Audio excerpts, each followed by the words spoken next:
Familja Mirakaj bashku me Kolbi Mirakaj e shumë të tjerë kanë lënë dëshmi pashlyeshme të terrorizmit kombëtar dhe të rrejtjes pafund, si dhe të opozitës, kamulse ndaj regjimit gjakpirës të komunizmit shqiptar-jugoslav.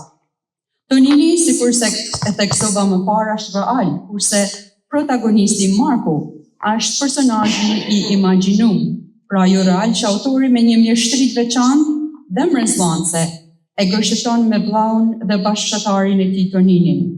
Autori Camaj me një përvojë shkencore dhe në përdorim dy substanca të materia prime që është shqiptarizmi për të formuar dy personazhe reflektuese të dy botave të ndryshme shqiptare. Në mendimin tim, Tonini denjërsisht përfaqëson të gjithë ato shqiptar heroik që mbas shëmbuajtje u çliruan nga kthetrat komuniste, kurse Marku, që është i krijuar nga autori me një shkatësi të veçantë, përfaqëson me mira të vujtur, të përsekutuar, të dënuar për vdekje gjatë dimrit më të egërt dhe më barbar shqiptar-jugoslav që nuk e patën fatin e Toninit. Më thanë me Dom Simon Jubanin në veprën e tij madhështore Burgjet e mia, partia diabolike, apo si që quhenin çlirimtarët e rrënjshëm dhe demagogët e Enverian, dëshironin me ndrru njërin shqiptar të pastër, pothuajse me një majmun që nuk mendon as nuk beson. Mendoj që këtu është thelbi dikotomik apo i dyanshëm si Toninit ashtu dhe i Markut. Gjendja e papranueshme. Dhe si përfundim të përshkrimit të shkurtër, faktet historike të përshëtuara në roman janë reale, të vërteta, janë të dokumentuara. Ato fakte nuk ndryshojnë as nuk kanë për të ndryshuar sa të jetë jeta. Nuk mundem të mos të theksoj mëkati më i madh i pseudo-intelektualëve dhe historianëve komunistë shqiptar ishte dhe mbetet shtrembimi apo falsifikimi i fakteve dhe ngjarjeve reale të historisë tonë kombëtare gjatë regjimit. Por ne si studius dhe kurështar të fakteve historike, mendoj, mbetet vetëm një pyetje: si i interpretojmë, si i gjykojmë dhe si i përjetojmë ato fakte tronditëse të krijuara nga regjimi komunist i zdeshur nga të gjitha vlerat njerëzore. Në vijim me lejoni që të përqendrohem duke bazuar në profesionin tim, në rëndësinë, dëmtimin e drejt për drejt psikologjik, por edhe somatik të njeriut shqiptar që me forcë apo dhunë të papërshkrueshme e detyruan të nënshtrohet. Pra të nderuar, le të shohim disa nga këto aspekte psikologjike. Frika dhe ankthi pengojnë vetë aktualizimin duke zhvendosur fokusin nga zhvillimi drejt jetesës, duke mbajtur individ të bllokuar në vetvlerësim dhe në sjellje shmangëse. Këto emocione aktivizojnë një reagim, ngrirje apo lufto apo ik, duke reduktuar kapacitetin kognitiv apo mendor për zhvillimin krijues dhe afatgjat personale. Frika dhe ankthi në thelb e detyrojnë individin të prioritizojnë sigurinë në kurrizë të realizimit të potencialit të tij plot. Brenga dhe ankthi bajnë që njerëzit qëndrojnë në zonat e rehatisë, duke penguar eksplorimin dhe marrjen e rreziqeve që janë aq të nevojshme për të arritur në gjitha dimensionet e natyrës njerëzore. Brenga dhe ankthi shpesh lidhen me vlerësim të ulët, në vërtet shumë të ulët. Kjo i bën individet të ndihen të pavlefshëm për të arritur potencialin e tyre të plot, psikologjik, social dhe intelektual. Kur frika dhe ankthi vazhdojnë dhe dominojnë, ato e ulin vlerësimin dhe pengojnë vetë aktualizimin. Është fakt i provuar shkencor që frika dhe ankthi kronik apo i vazhdueshëm mund të mjegullojnë gjykimin, të dëmtojnë kujtesën, të ulin aftësinë për të përpunuar informacionet e nevojshme për marrjen e vendimeve komplekse, si në nivel individual ashtu dhe kolektiv. Ky ishte qëllimi kryesor i veprimeve djallëzore të diktaturës.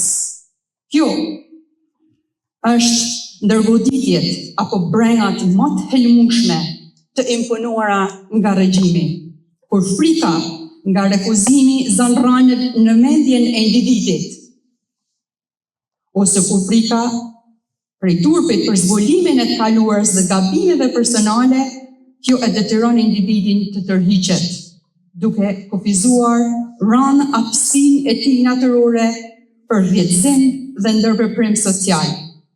Pa këto aftësi, individi izolohet dhe bie në rendje në procesin e aktualizimit. Kushdo që ka takuar, të përsekutuar apo të burgosur politik, mendoj që duhet të pranoj realitetin dhe vuajtjet psikologjike të cilat mund të përcillen me gjenerata. Sa dam i madh. Dom Simon Jubani, një nga martirët më të shquar të kombit tonë, prap nga burgjet e mia në veprën e tij, ai e karakterizon ashtu quajturën parajsë komunizmi në Shqipëri, siç e theksova më lart, një lloj kopshtit zoologjik, ku mbizotron ligji i më të fortit, ndërsa i treti denigrohet, shtypet dhe më në fund asgjësohet.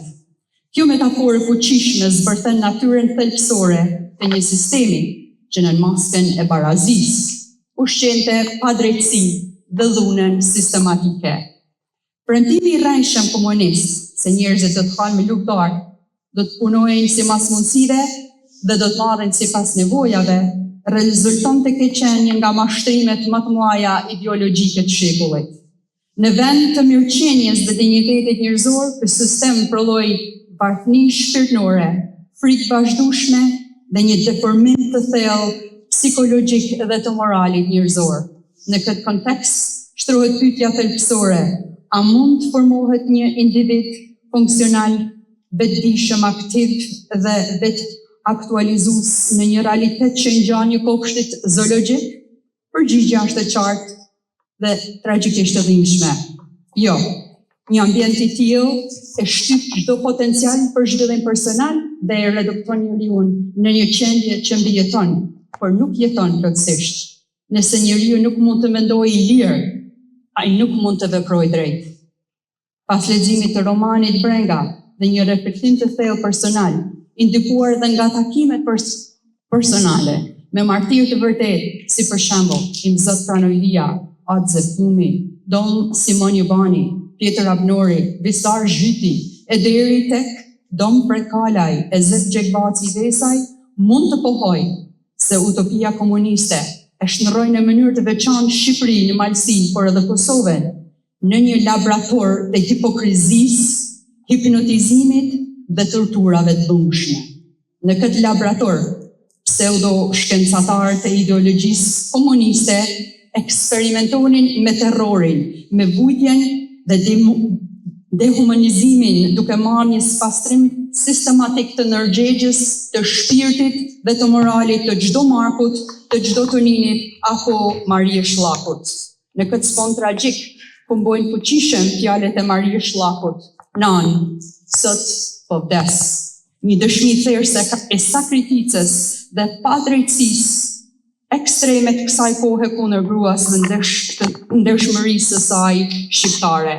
Vllau im, Dr. Camaj, përmes veprës së tij ka arritur kulmin e sensibilizimit shoqëror, duke sjellë në vëmendje huajtjet e brengat e panumërta të shqiptarëve të thjeshtë, Markëve, Toninëve, Marive, të cilët u përballen me një realitet njerëzor, praktikat sistematike të torturës, pasigurisë së përhershme, të ankthit, të dyshimit dhe përjashtimit social gjatë epokës komuniste, krijuan një klim ku sa më shumë dhimbjet i shkaktohej të papajshmit, aq më shumë forcohej mekanizmi represiv i pushtetit. Në përfundim, komunizmi nuk arriti të krijojë njeriu në ri të premtuar, por prodhoi një individ të friksuar, të fragmentuar dhe të privuar nga liria, si ajo brendshme ashtu dhe jashtme. Një qenie që luftonte për mbijetesë të një sistem që të mohonte vetë thelbin e humanizmit. Ky rrëfim i shkëlqyshëm i Dr. Camaj përban një dhuratë të çmueshme, sidomos për rinin shqiptare, duke përcjellë një porosi të fuqishme. Ne mbijetuam përmes torturave, përmes rënditjeve të mëdha. Ju si amanet, mos lejoni kur të vini në kurthen e indoktrinimit dhe hipnotizimit komunist. Kjo thirrje nuk është thjesht një reflektim historik, por një paralajmërim i vazhdueshëm për rreziqet e ideologjive që kufizojnë lirinë dhe zhvillimin individual. Në këtë kontekst, viruset ideologjike, qofshin ato të së kaluarës apo të formave të reja, përbajnë sfidën kryesore të brezit të ri. Kapërcimi i tyre është thelbësor për ndërtimin e një personaliteti të plotë, vetëdijshëm dhe vetërealizues. Vetëm përmes dijes dhe ndërgjegjësimit mund të ndërtohet një shoqëri e shëndetshme dhe e qëndrueshme. Këtë fakt e vërteton dhe e din në thelbësinë e zemrës dhe të mendjes vet autori Camaj, i cili si hulumtues shkencor i shëndetit publik ka dhënë dhe vazhdon të jap një kontribut të paqëmueshëm. Sa kënaqësi që ky shkencëtar i shëndetit publik është njeriu jon. Zoti e bekoft, me rinin shqiptare do të lullëzoj Shqipëria, fuqia qëndron në dije.